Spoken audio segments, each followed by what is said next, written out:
Hi friends.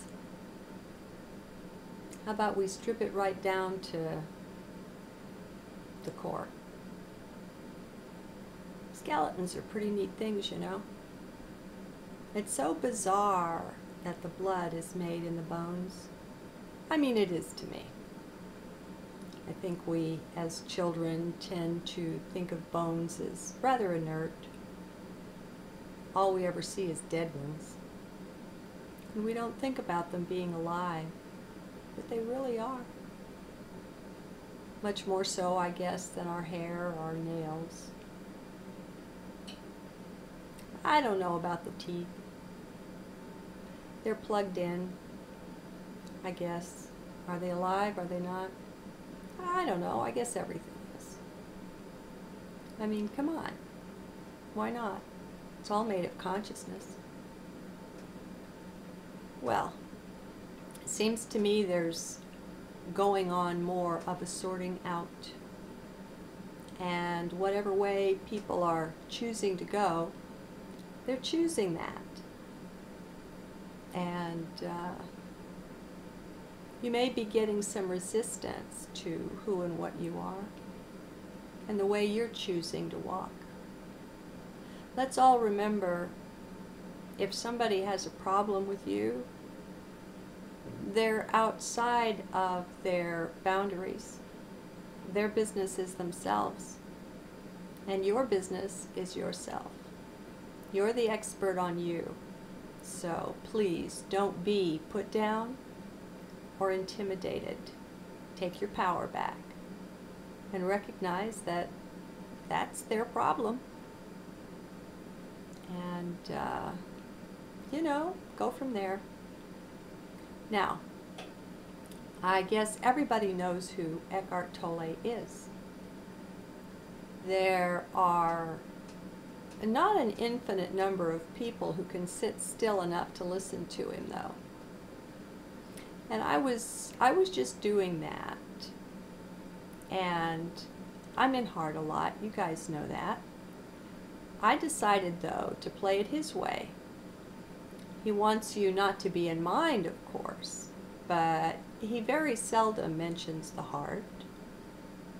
He talks of what he calls the inner body, your energetic being. And so I tuned into that. All you have to do is feel the energy in your hands. Even that's enough. And just kind of have an awareness of that as you listen. And I found it worked. I think he's good to listen to. You don't get anything new mentally from listening. But you get another opportunity to just be. To be in the now. He's got a favorite lecture that went down off the web for a while, but it's back. And it's on meditation. I don't know if it's how to meditate or what is meditation or something like that. I'll give you a link. He's got a really good audience for this one. There's a lot of laughter. But it's a reintroduction to just being now. And just being now works every bit as good as what I call being in heart. Maybe there's another way. Okay, Mr. Skeleton Man. See, I closed the browser, but I was still downloading something. And Firefox was kind enough not to close down completely. And so that download is still going on in the background. But, it doesn't bother me too much when these things glitch. It's just an image. It's not me. It's not you. It's nothing, really. In a way, it's a play toy. Now, if we could only come back into that awareness about the body-mind, wouldn't that be great? Yeah, you bet it would. Come on, track with me, dude. Thank you. Can we wink? Kinda, sorta. There, we got it going on. All right. Among these video toys, some take up a lot of computer processing power. This is one of them. Actually, I think I could get over the glitches by using one that takes up less. How about this little dude? He's just about as empty, huh? Works for me. And this one, the winking is funny because the eyeballs, the pupil stays. What the heck, huh?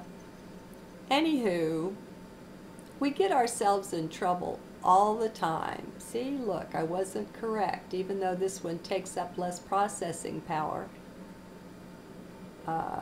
it hung up too. And I don't want to stop the download. It's like 665 megabytes, 687. And I've got 480 of them done, so pardon me if I'm not going to pitch that. It's 10 hours of forest sounds. How's that for cool? Some people do the coolest things and upload them to YouTube, you know? It's just one picture all the way through, but the sounds they're just awesome. Anyhow, being now, how good are we at that?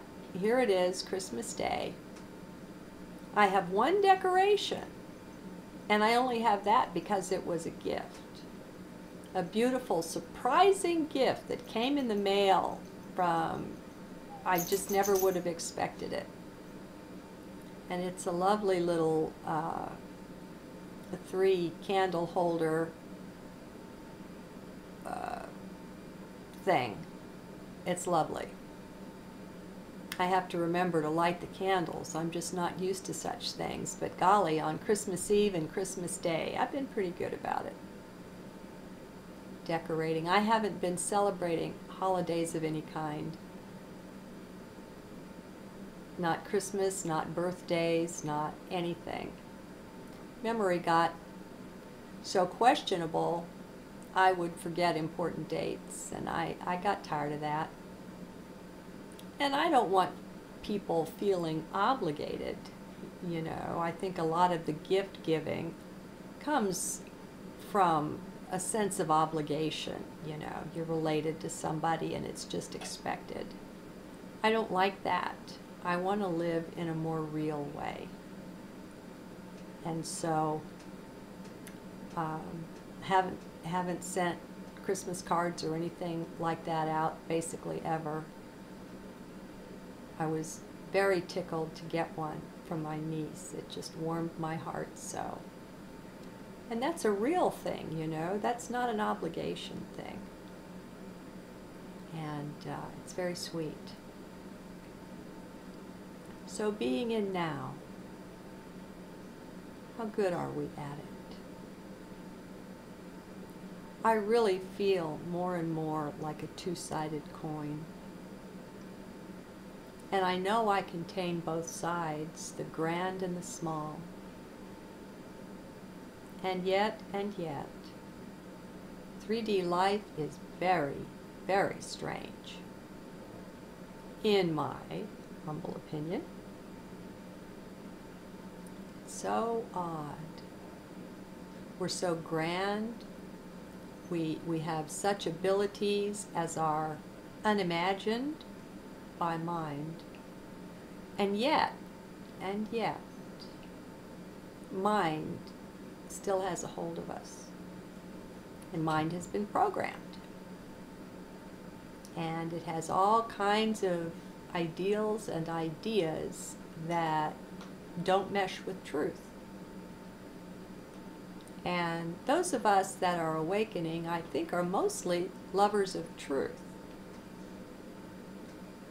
It takes something like that in order to wade through the bullshit. There's so much of it out there, and it's just so convenient to go along with it. And so I think you almost have to have this love of truth in order to be willing to go against the stream. Actually, we go with the stream, but we definitely go against the crowd. And not a lot of people understand us. And so there's a part that is strictly 3D, strictly human, somewhere in the body, mind, and or emotions, that wants to be understood, that wants to be seen, heard, listened to, recognized. And so we part with that at some point. Because if we don't, it will just drag us back down into going with the crowd. And once you've turned your back on that, well, you know, I think you'll put up with pretty much whatever comes your way in your new chosen path, where you're dancing to the beat of your own inner drummer. There's a lot of hurt involved. Don't think there's not. You know, this waking up thing isn't something, usually, isn't something magical that just happens one day, like it did to Eckhart. Something like that also happened to David Icke.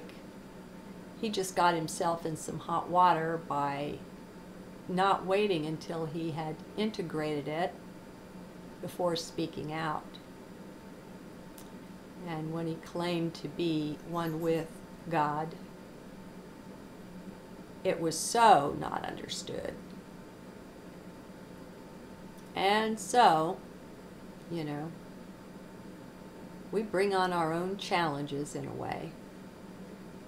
It takes years to adapt to a massive awakening, or even an NDE, which is in its own way an awakening, is it not? I think it is. And so it's common for people 3, 5, 7 years out to still not have digested and assimilated all that occurred. So if you're having a bit of a hard time of it, well, love yourself through it, huh? Cut yourself some slack. The air gets mighty thin where we're going. And I've got this new thing going on where, as I shared in a recent video, I no longer have a God to pray to. I don't know. Once we recognize self as that, it's pretty bizarre. It's the sense of separation dying away. What I've only had momentarily in this life is a sense of oneness with it all. What is it, Kismet? It's okay, doggy. That sense of ultimate oneness. So things come in stages most of the time. And this major aspect of separation and duality fell away. The sense of an external God. And so I'm in process of adapting to that. And you know how it is. I mean, it's normally when things get tough and you start getting beat up on a little bit that you turn to prayer. And now when I go there, it's like, well, what am I going to do? Pray to myself? I don't think so. I don't know. You know? I'm really glad to know about my soul family, and I'm really glad to know of my spiritual guide. We may have many, but I know of one, and that's enough. And you see, these things will fall away one day too, because things cannot continue to exist in separation from us. The closer and closer we approach truth, well, it's like Eckhart says, you find that you are the space that things happen in. And it's like namaste. I am another you. You are another me. And so the world is a mirror in a way, and I guess that includes all the dimensions. Cuddles and Kismet like to play. It's so strange, the cat, I don't think has ever hissed at him. And he bugs that kitty just constantly. Sometimes they romp through the house. Of course, a lot of times Cuddles gets fed up and doesn't want to be mauled around. So Kismet's not allowed up on the furniture, and Cuddles has his retreats. It's nice. It's an amazing thing that he's so friendly with the dog. Anywho, so separation falls away. One day I'll recognize myself in these pets. Right now I have the mental knowing that that's the case, but that doesn't count for much. Not when we're talking about awakening, because when we're talking about awakening, it has to be what you have directly experienced. And once you've had an experience and you hear someone talking about it, it's then that you know. You know at least roughly what they mean. You have something to go by. A lot of it is so bizarre that until we too have that experience, we can't really claim it. I don't know. On the other hand, the namaste thing is the case. Life is really a mirror for us. Everything is mirroring us. Everything is our own creation, is another way to say it. And that's also true.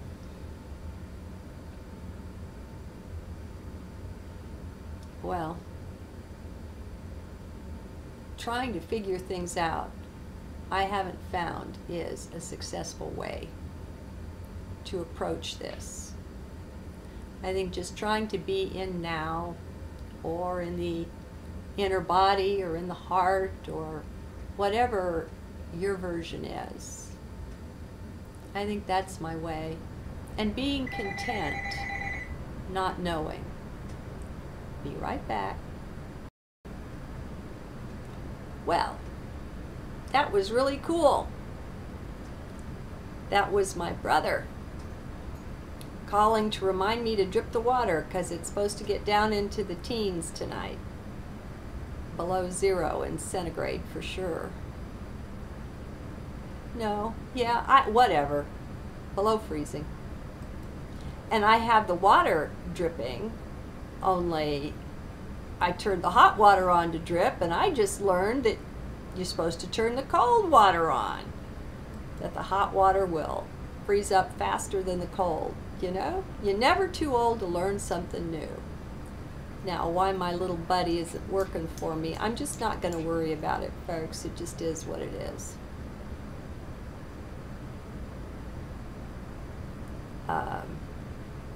Now, do I have any? Of course I have more to say.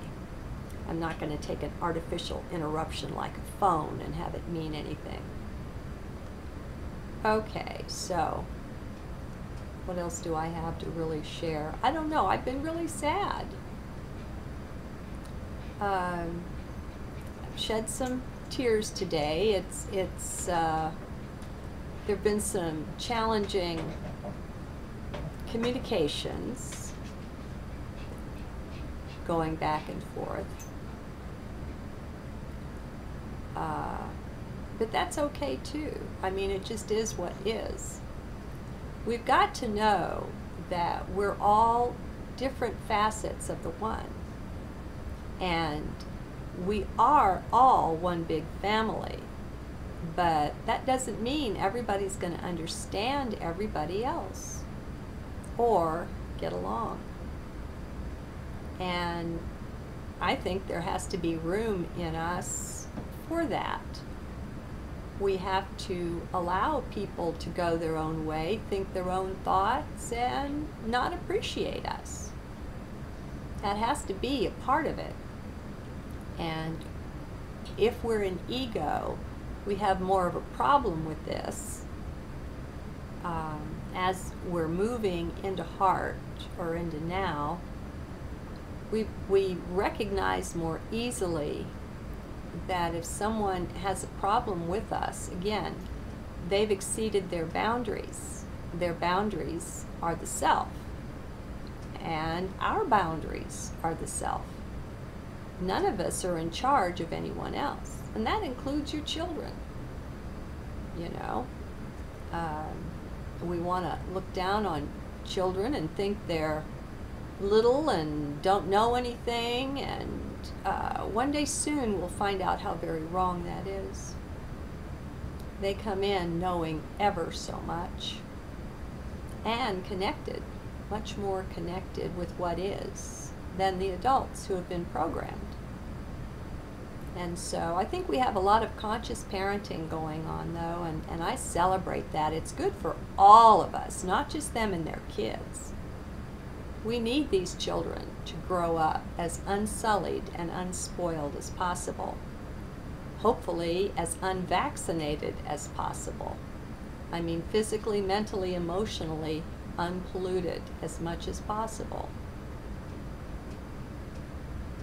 We need them. Each one comes in with a piece to the puzzle, and none of us is more important than another, and our children are just as important as we are.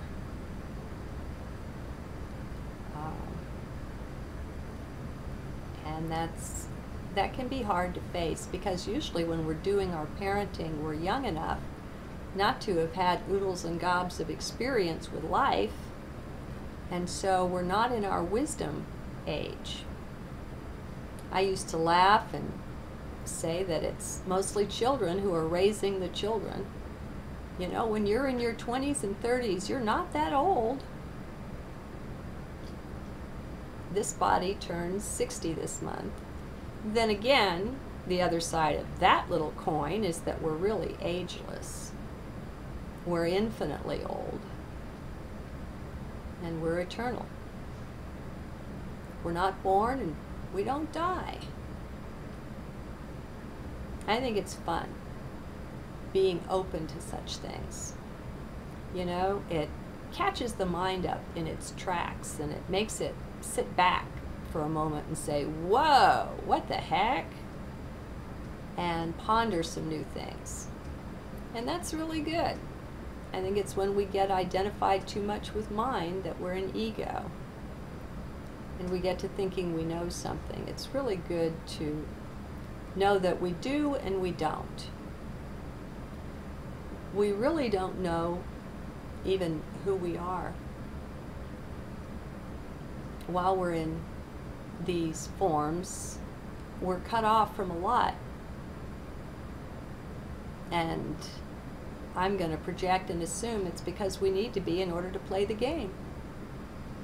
I mean, if you absolutely knew everything and every next thing that was going to happen, everything that had ever happened, if you knew everyone and all of their incarnations and everything about them, how much fun would this game be? How different would it be?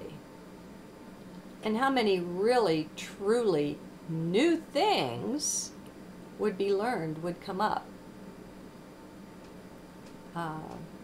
I don't know. So it's a really good idea to make peace with not knowing and to be okay with it, not to resist it. It's okay not to know. Sure, I'd prefer, there's some part of me that would prefer to already be linked up with higher mind and have a lot more of that knowledge, if not all of it.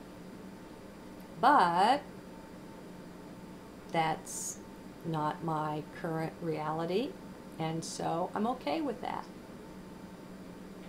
I mean, a lot of us, if we could make it be so, we would. Right? I wonder what we're looking to get from that, or what we're looking to run from. I think not knowing is a really important part of this journey to make friends with.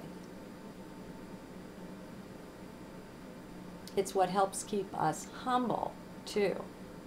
And we need some humility, or we'll get to thinking we know more than everyone else, and that's no good. I mean, that doesn't feel good to you or them, right?